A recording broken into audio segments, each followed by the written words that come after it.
আসসালামু আলাইকুম রহমতুল্লাহি অবরকাতুহু। সম্মানিত দর্শক, বাংলাদেশের রাজনীতি এখন একটা জটিল সময় পার করছে। অতীতে বহুবার বাংলাদেশের রাজনীতিতে জটিল সময় এসেছে, কিন্তু চলমান যে সময়টি, এই চলমান সময়টি আমি যতটুকু ইতিহাসের ছাত্র, ঠিক সেই ইতিহাসের আলোকে যেটা বিবেচনা করেছি বা বিশ্লেষণ করেছি, তাতে মনে হচ্ছে যে গত কয়েক শত বছরের মধ্যে এতটা বিপজ্জনক অবস্থা কখনো তৈরি হয়নি।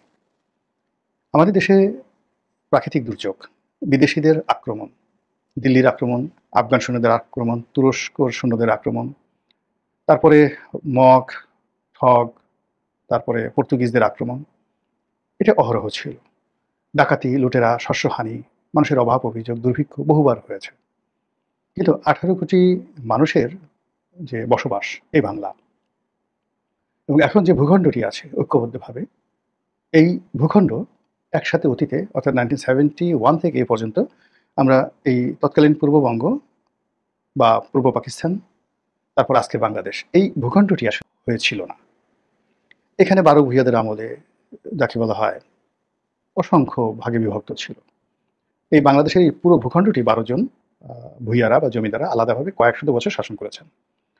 মুঘল আমলে আমাদের এই যাকে বলা হয় শায়েস্তা খানের আগ পর্যন্ত পুরো চট্টগ্রাম যে অঞ্চল, মানে কুমিল্লা থেকে কুমিল্লা, চট্টগ্রাম, ফেনী, কক্সবাজার, এই পুরো এলাকাটি ছিল আরাকান রাজ্যের অধীনে।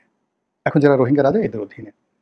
তো কাজেই শায়েস্তা খান এই যখন চট্টগ্রামটা দখল করে নিলেন, ঠিক তখন থেকে এই অঞ্চলটা আমাদের, কিন্তু এর আগ পর্যন্ত মানে ছিল না। আবার ধরুন বাংলা বিহার উড়িষ্যা যখন আমাদের ছিল, তো বাংলা বিহার উড়িষ্যা আমাদের ছিল বটে, কিন্তু সিরাজউদ্দৌলা, আলিবর্দী খান, মুর্শিদ কুলি খান, মানে এই তিনজনই তো মূলত প্রধান ব্যক্তি। এই সময়টিতে জমিদারি প্রথা বলেন, সুবেদারি প্রথার কারণে বিশাল অঞ্চল কার্যত স্বাধীন হিসেবে বাংলাদেশ শাসিত হয়েছে। যেমন আমাদের সেই দক্ষিণাঞ্চলে ওখানে দুটো রাজত্ব, আবার খুলনা অঞ্চলে খান জাহান আলী, এরকম বিভিন্ন ভাগে বিভক্ত ছিল। সুলতানি আমলে আবার উত্তরবঙ্গ, নদিয়া একটা বিভিন্ন অংশে ছিল। তো কাজেই এই যে এখন যে বাংলাটা আছে এবং এত বিশাল জনগোষ্ঠী, এরকম বাংলা কখনো ছিল না। এক। 2 নম্বর হলো যে এই সময়টিতে যত বৃহৎ শক্তি বাংলাদেশের ব্যাপারে আগ্রহ দেখাচ্ছে, আক্রমণ করছে, ভয় দেখাচ্ছে, বন্ধু হওয়ার চেষ্টা করছে, 1000 বছরের ইতিহাসে না কোনো জমানাতেই এই ভূখণ্ডের প্রতি এত প্রভাবশালী লোকদের নজর পড়েনি। যেমন আমেরিকা এখন ঘাঁটি করতে চায়, পাকিস্তান এখানে আবার আধিপত্য প্রতিষ্ঠা করতে চায়, চীন তাদের রাজত্ব প্রতিষ্ঠা করতে চায়, ভারত দখল করতে চায়। কথাটা তো মিথ্যা না? এমনকি আফগানিস্তান, তালেবান, তারাও বাংলাদেশ দখল করতে চায়। যারা শান্তি বাহিনী আছে, সেই ভারতের প্রশিক্ষণপ্রাপ্ত পাহাড়ি শান্তি বাহিনী, তারা শুধু চট্টগ্রাম নয়, তারা আবার সেই ফেনী অঞ্চলকে আলাদা করতে চায়। আরাকান আর্মি, তারা চট্টগ্রাম আলাদা করতে চায়। তারপরে চট্টগ্রামের অন্তত 100টি সশস্ত্র গ্রুপ আছে, তারা আলাদা আলাদা রাষ্ট্র করতে চায়। ভারত পুরো আবার, এগুলো তো মিথ্যা কথা না?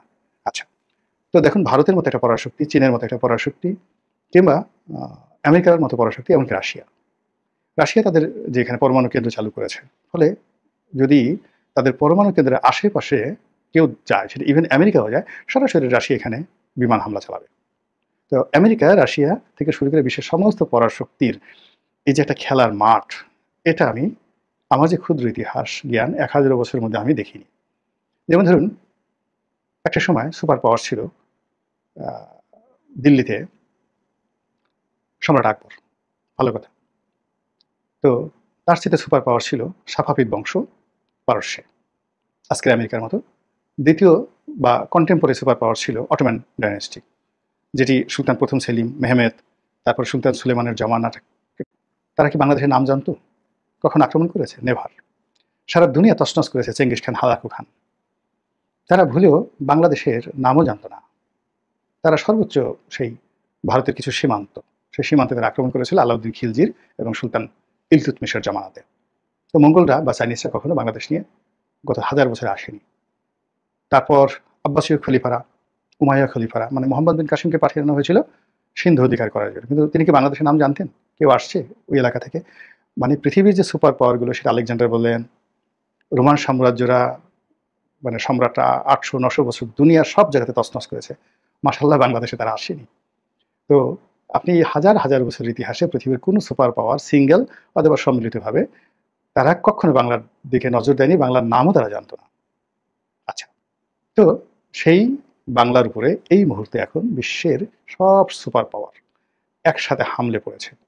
এবং আমার বিশ্বাস যে বাংলার দিকে এখন যেভাবে সকল সুপার পাওয়ার যাকে বলা হয় এটাকে দখল করার জন্য বা এটার উপর আধিপত্য বিস্তার করার জন্য যে প্রচেষ্টা চালাচ্ছে, সমসাময়িক ইতিহাসে অন্য কোনো ভূখণ্ড নিয়ে আমার কাছে এরকম কাড়াকাড়ির মতো ঘটনা আমি দেখিনি, কোথাও দেখিনি। আপনারা যদি বুঝতে না পারেন বা অনুধাবন করতে না পারেন আমার কথা, আমি খুব দুঃখিত, বাট এটাই সত্য ঘটনা। আপনারা দেখান যে এই মুহূর্তে মানে রাশিয়া, আমেরিকা, চীন, ভারত থেকে শুরু করে বিশ্বের অন্তত 10টা পরাশক্তি সম্মিলিতভাবে কোন ভূখণ্ডের উপর আধিপত্য বিস্তারের জন্য চেষ্টা চালাচ্ছে, দেখতে দেখাতে পারবেন না। আমরা কাজেই কি বিপদের মধ্যে আছি। এখন এই বিপদের মধ্যে থেকে যে সমস্যাগুলো তৈরি হচ্ছে, অতীতে আমাদের যে বিদেশি আক্রমণ বা স্থানীয় সমস্যা, তো স্থানীয় সমস্যা অর্থনীতি থেকে ধ্বংস করে দিয়েছে জগৎ শেঠরা। চুরিচামারি, সুদের ব্যবসা, ব্যাংক লুট জমানাতে ছিল। আর সেই জগৎ শেঠরা এই জমানাতে এসে বা আগের আওয়ামী লীগ জমানাতে এসে বেড়ে গেছে। এক জগৎ শেঠের জায়গায় 10 জগৎ শেঠ এসছে। যখন জগৎ শেঠ ছিল তখন মীর জাফর ছিল, গোলগাল চেহারা। মীর জাফরের ছবিটা দেখেন, দেখলে কিন্তু অনেক সুন্দর, হাসলে মনে হয় যেন মুক্ত ঝরে। এবং মীর জাফরের যে স্মার্টনেস, আমার কাছে সম্রাট শাহজাহানের চাইতো মীর জাফরের, যে আপনি ইন্টারনেটে গিয়ে দেখবেন মীর জাফরের চেহারা দেখে আপনি পাগল হয়ে যাবেন। তো যখনই মানুষ প্রতারণা করে, প্রতারকের কতগুলো লক্ষণ থাকে, তো সেই লক্ষণ মীর জাফরের মধ্যে ছিল, মুস্তাকের মধ্যে ছিল। অসাধারণ ম্যাগনেটিক পাওয়ার থাকে মানুষকে কনভিন্স করার জন্য। মানুষের সামনে বক্তৃতা দিয়ে কথা বলে সে মানে পুরো দেশকে বিক্রি করার জন্য যে কনভিন্সিং পাওয়ার, সেটা মুস্তাকের যেটা ছিল, বা আলীবর্দী খানের যে সেনাপতি বা সিরাজউদ্দৌলার প্রধান সেনাপতি মীর জাফর আলী খানের যেটা ছিল, সেটা সমসাময়িক কারো ছিল না। He was a politician as well as military genius, কিন্তু করেছে বেইমানি। তো এই যে মীর জাফর, এখন একটু তাকাই দেখেন তো, আমার জাফর কি কমছে না বাড়ছে? 1 জন না 100 জন? আগের যে মীর জাফর, তাদের যে নির্মমতা ছিল, তার থেকে বেশি নির্মম। তারা অ্যাটলিস্ট সিংহাসনে বসে মানে রাজকোষ খালি করে ক্লাইভকে দিয়ে দিয়েছে, কিন্তু জনগণের ইজ্জত সম্মান কিন্তু রক্ষা করার জন্য তারা তলোয়ার তুলে নিয়েছিল। আমরা তো এখন সব দিয়ে দিচ্ছি, এভরিথিং। বুঝার চেষ্টা করেন। তো মীর জাফর গেল, জগৎ শেঠের কথা গেল, যে এগুলো জগৎ শেঠরা মরে না, বারবার শুধু পুনর্জন্ম হয়, এদের ফিনিক্স পাখির মতো এরা ফিরে আসে, অথবা রাক্ষস খক্ষসের মতো। ওই আমরা ছোটকালে গল্প পড়ছি, একটাকে মারলে দুটো হয়ে যায়, ডবল হয়ে যায়, দুটোকে মারলে 4টা হয়ে যায়। এখন জগৎ শেঠ এবং মীর জাফররা এই বাংলার জমিনে এদের ব্রিডিংটা, এদের প্রজন্ম এবং এদের জন্ম এত দ্রুত গতিতে বাড়ে, অন্য কোনো নিকৃষ্ট প্রাণীর এরকম প্রজনন ক্ষমতা কোথাও নেই। আমাদের দেশে এই মন্দ লোকদের, আপনি চাঁদাবাজ বলেন, গুন্ডা বলেন, বদমাশ বলেন, ফেন্সিডিলখোর বলেন, ডালখোর বলেন, মানে এই মন্দ মানুষদের প্রজননটা, বৃদ্ধিটা, এদের সার্ভাইভাল পাওয়ারটা, এটা আপনি কোনো প্রাণীর সঙ্গে তুলনা করতে পারবেন না। মানে একসাথে অনেকগুলো বাচ্চা তৈরি করে কুকুর, এবং সেগুলো সার্ভাইভ করে যেভাবে, আপনি সার্ভাইভাল পাওয়ারের চাইতেও অনেক অনেক বেশি। তার প্রমাণ আপনি দেখেন, শেখ হাসিনার জমানাতে যে মন্দলোক ছিল, সেই মন্দলোকটা চলে গেল, চলে যাওয়ার পরে রাতারাতি সেই জায়গাগুলো যে দখল করে ফেললো। আপনার কি মনে হয় মন্দলোকের সংখ্যা কমেছে না বেড়েছে? তাহলে এত অল্প সময়ের মধ্যে এই প্রজনন হলো কি করে, বাড়লো কি করে? অস্বাভাবিক না? এই বাংলাতেই সম্ভব, এটা অন্য কোথাও সম্ভব না, আফ্রিকার জঙ্গলেও সম্ভব না। তৃতীয়ত, এখানে বারবার এই রবার্ট ক্লাইভরা আসে। আপনি জানেন রবার্ট ক্লাইভ একটা নটোরিয়াস প্রকৃতির ডাকাত ছিল, বাড়ি থেকে খেদানো, মানে সব দিক থেকে একটা বাজে লোক, এবং তাকে পরবর্তী জীবন আত্মহত্যা করে বাঁচতে হয়েছে, মানে জীবন বাঁচাতে হয়েছে। এইভাবে ইংল্যান্ডের সে একটা ঘৃণিত জীবনের মধ্যে পড়েছিল।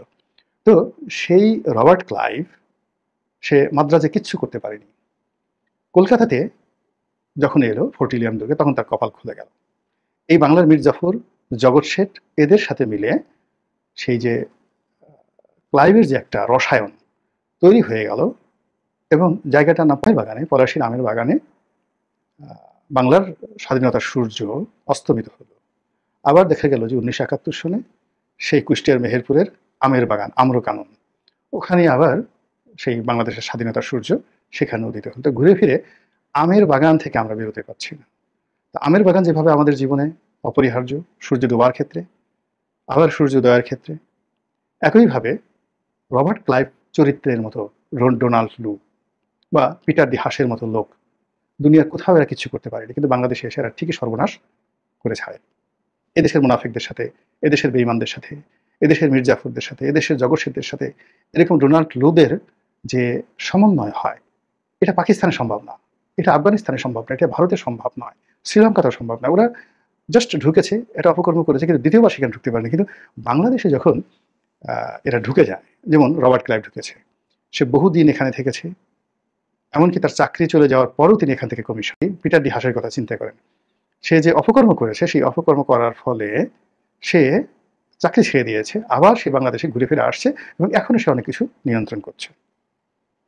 এখন তার নাম কেন আসবে বলেন তো? তাহলে বোঝার চেষ্টা করুন যে এই মার্কেটটা রবার্ট ক্লাইভদের জন্য, তারপরে জগৎ শেঠ, উমিচাঁদ, রায় দুর্লভ, ইয়ার লতিফ, মীর জাফরদের জন্য একত্রে যে রসায়ন, সেই রসায়নটাই বর্তমান জামানাতে এসে অমুক গ্যাং, তমুক গ্যাং, অমুক পার্টি সব মিলিয়ে ঠিক মনে হচ্ছে না যে আগের মতোই চলছে, অনেক বেশি, বরং উইথ টেকনোলজি, উইথ যাকে বলা হয় satellite power, with internet power, with robotic power, with artificial intelligence power নিয়ে এই যে বাংলাদেশের নতুন শকুনেরা যে তাণ্ডব শুরু করে 18 কোটি মানুষের 36 কোটি চোখ, 36 কোটি কিডনি, 18 কোটি হার্ট মানে হৃদয়, 18 কোটি মস্তিষ্ক, 18 কোটি গর্দান ঘাড় এবং 18 কোটি, এগুলো নিয়ে সিনেমিনে খেলছে। কবে এগুলো শেষ হবে একমাত্র আল্লাহ জানে। আসসালামু আলাইকুম রহমতুল্লাহি ওয়া বারাকাতুহু।